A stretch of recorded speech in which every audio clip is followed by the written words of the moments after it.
First up here at 5 o'clock, a Watertown educator killed in a hit-and-run crash, laid to rest. And now, the driver who police say is responsible is set to face a judge. Trump card, the president expected to sign a spending bill to keep the government open, but the battle over a border wall is far from over. Close call for a driver in Burlington. Watch what happens. A row of traffic lights comes toppling down right onto the street below. And school's out. 2 schools in Wareham forced to close thanks to a seagull shellacking. This is 7 News Today in New England. 5 o'clock on the dot. It's Friday, and we take a live look across the city of Boston as we gear up for the weekend ahead.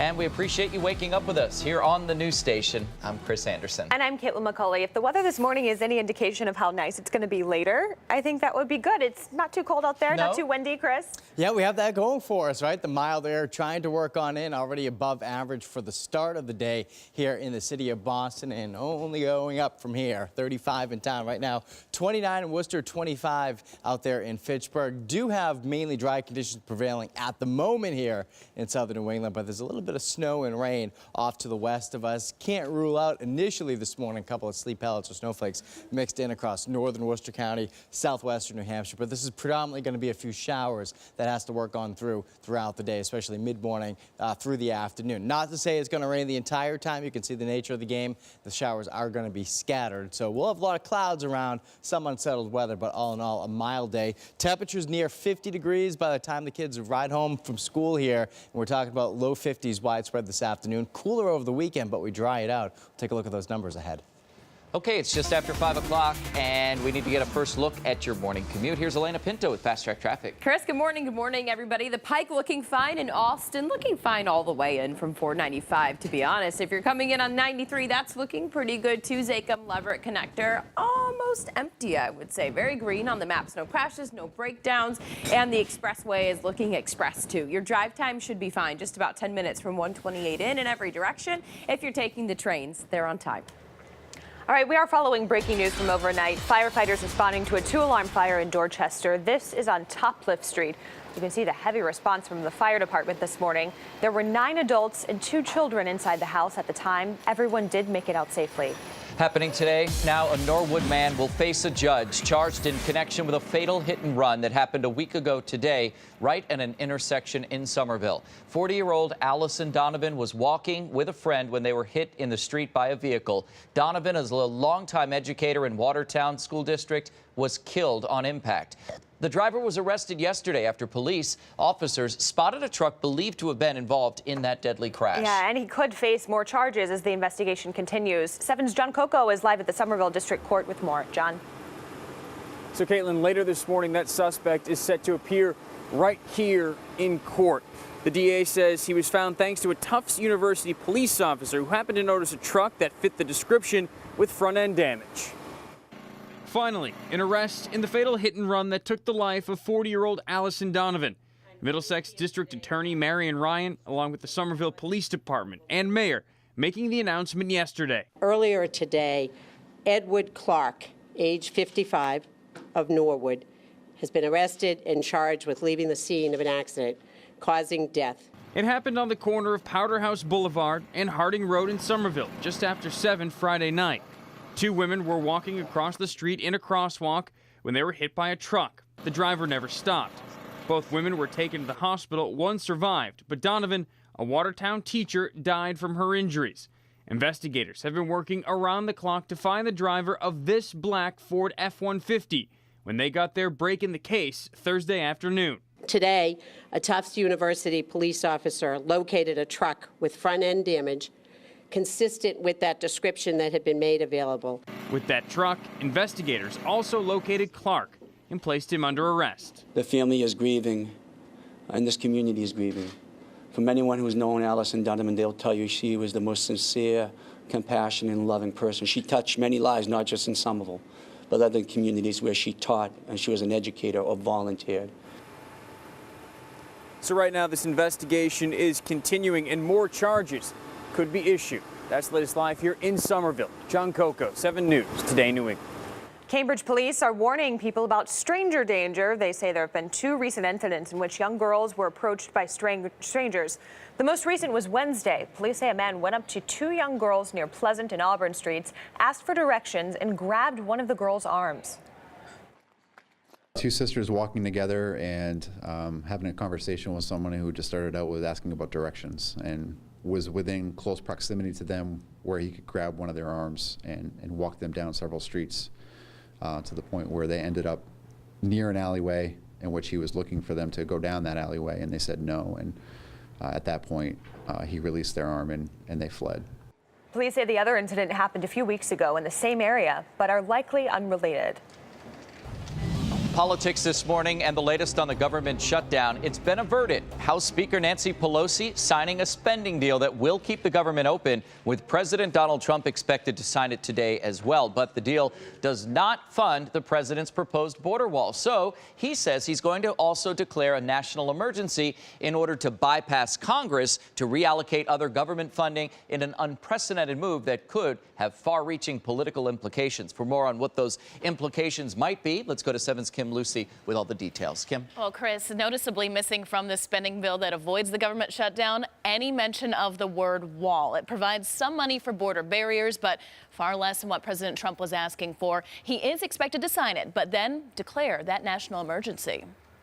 The conference report is adopted. A bipartisan spending bill quickly passing through Congress, now heading to the White House. Where we go from here will be for us all to honor the Constitution, especially Article 1, especially the system of checks and balances. House Speaker Nancy Pelosi hinting at what the president has promised. Just moments before the bill passed the Senate, Majority Leader Mitch McConnell announced the president said he will sign the deal and then issue a national emergency. And I've indicated to him that I'm going to support the national emergency declaration. The bill includes less than $1.4 billion for new border barriers, far less than the $5.7 billion the president wants for a wall. White House Press Secretary Sarah Huckabee Sanders confirming the president's intentions to take executive action, saying the president is once again delivering on his promise to build the wall, protect the border, and secure our great country. But Democrats say this is not an emergency. We will review our options. We'll be prepared to respond appropriately to it. Republicans appear to be split on the idea. One congressman from Texas saying something does need to be done about border security, but this isn't the way. This is absolutely a problem, and is a problem that has existed through multiple administrations. However, I do not think the tool that the president should be using on this is a declaration of a national emergency.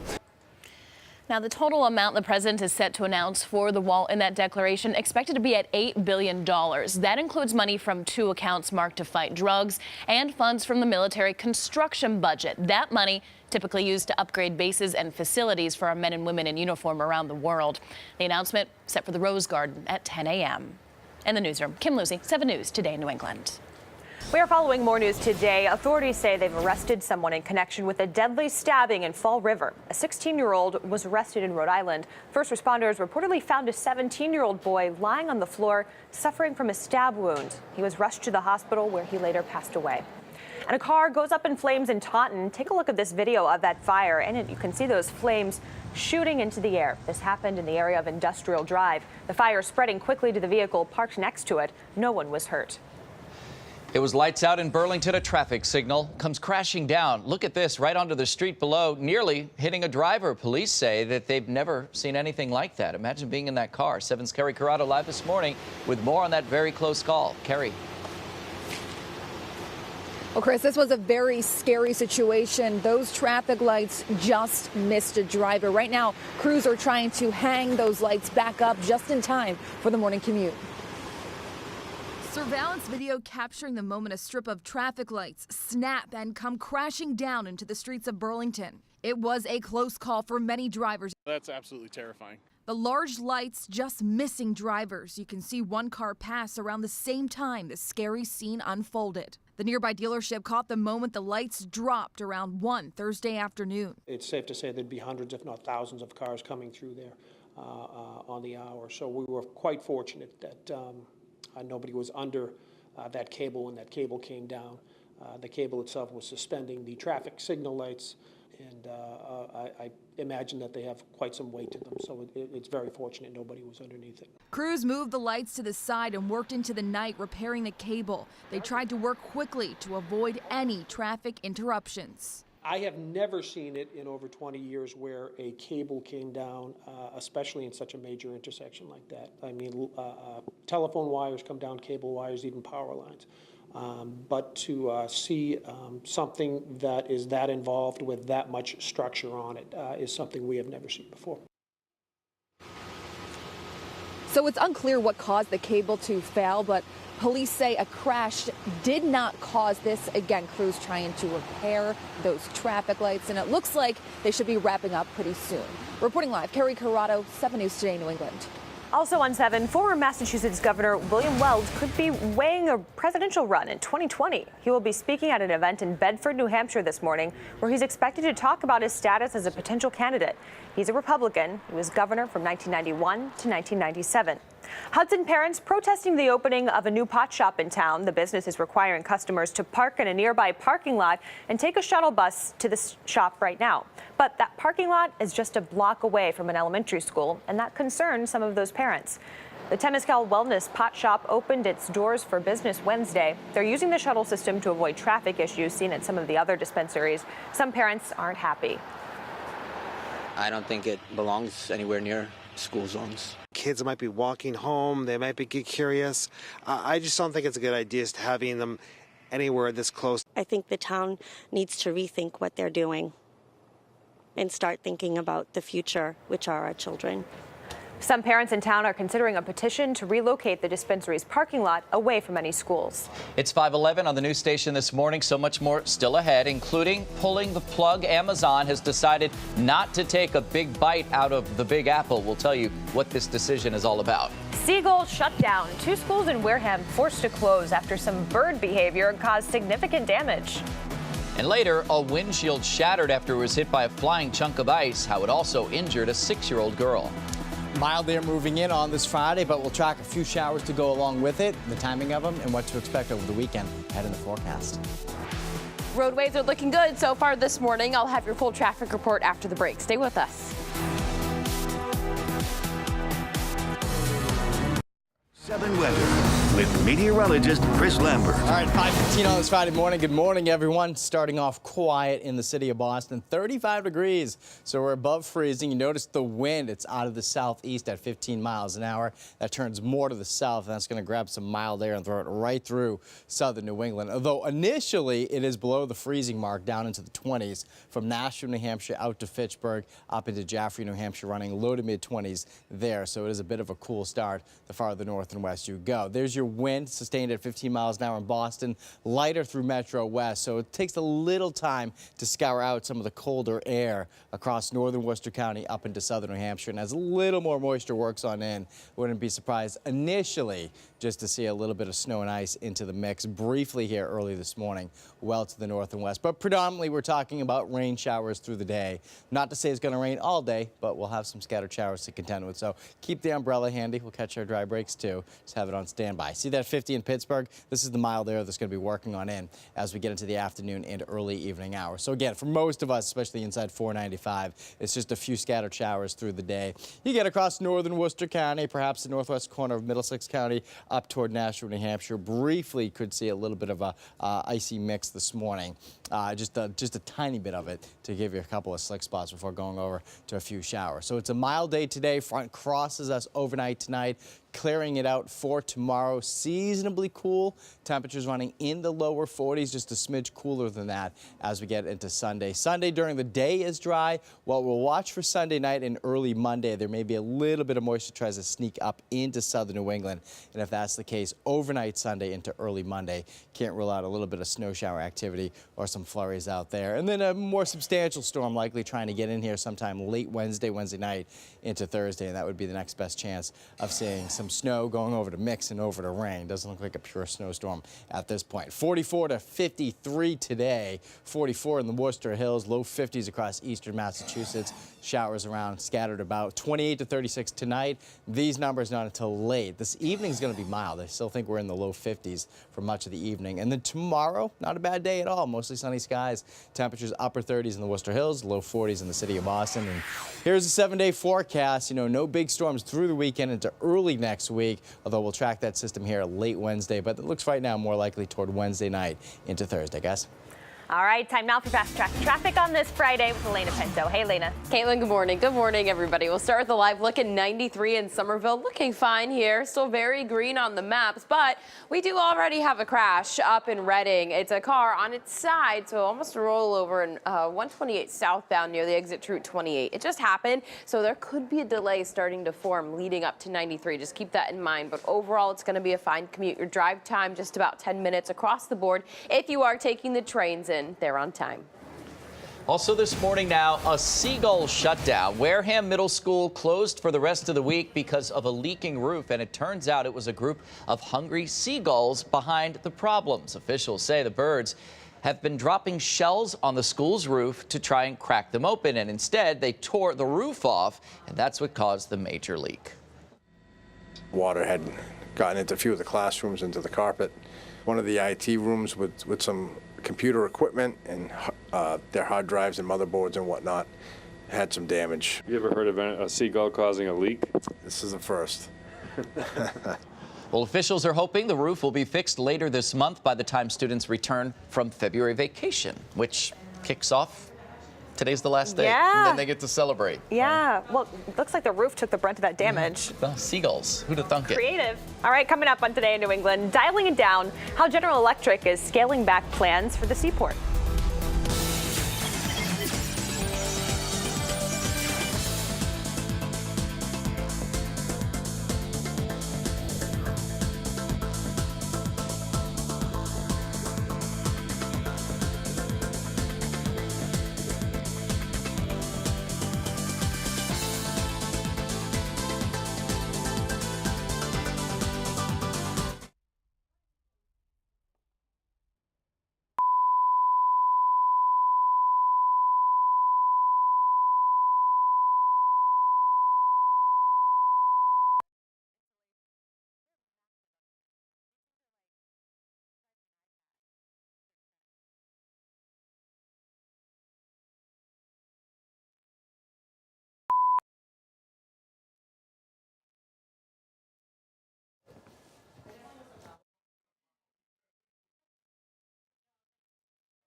A warm-up is on the way, but there's also showers to track. So will it be a washout?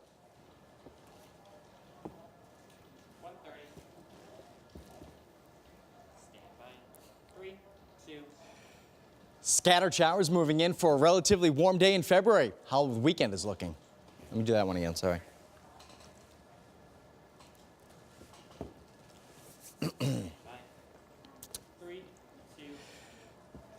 Scattered showers moving in for a relatively warm day in February, but how is the weekend looking?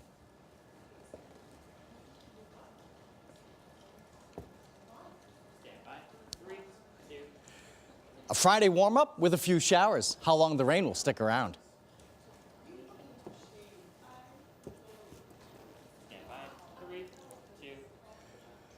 A wet end to the work week, but what about the weekend?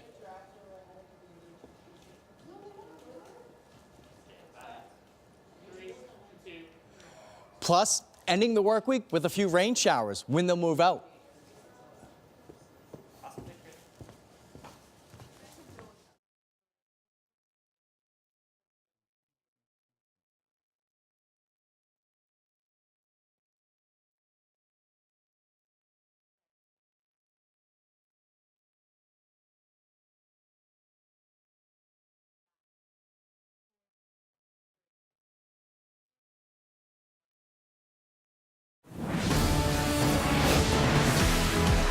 hold up and change of plans for Amazon's proposed second headquarters in New York City. The online retail giant pulling the plug on that project. Amazon received some backlash from politicians and New Yorkers who are objecting to the billions of dollars in tax incentives promised to the company.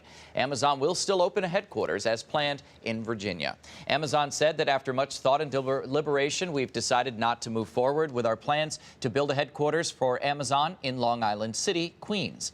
Boston was once in the running to be home to Amazon's second headquarters. The company says it's not looking for a new location at this time, but it still plans to, again, build that big expansion project in Boston Seaport, which is set to open in 2021.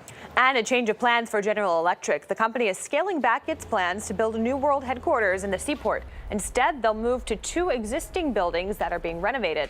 The company will have about 250 employees, down from the 800 it promised. It will also pay back the $87 million the state spent luring the company to move its headquarters. A spokesperson for Governor Charlie Baker says his administration looks forward to GE's ongoing contribution to the growing innovation economy and looks forward to working with GE as the company grows its world headquarters here in Boston. And Boston Mayor Marty Walsh says General Electric chose Boston because it is a thriving city with a talented and diverse workforce, culture of innovation, and opportunity for all. I'm proud that General Electric brought its headquarters to Boston, and I look forward to our continued partnership. All right, it's 5:23 on your Friday morning. Still ahead on 7 News Today in New England. A solemn salute for a local veteran. We'll tell you how the community came together to say goodbye to a stranger. But after the break, a New Hampshire girl stepping up, how she's raising money to help save endangered sea turtles. Stay with us.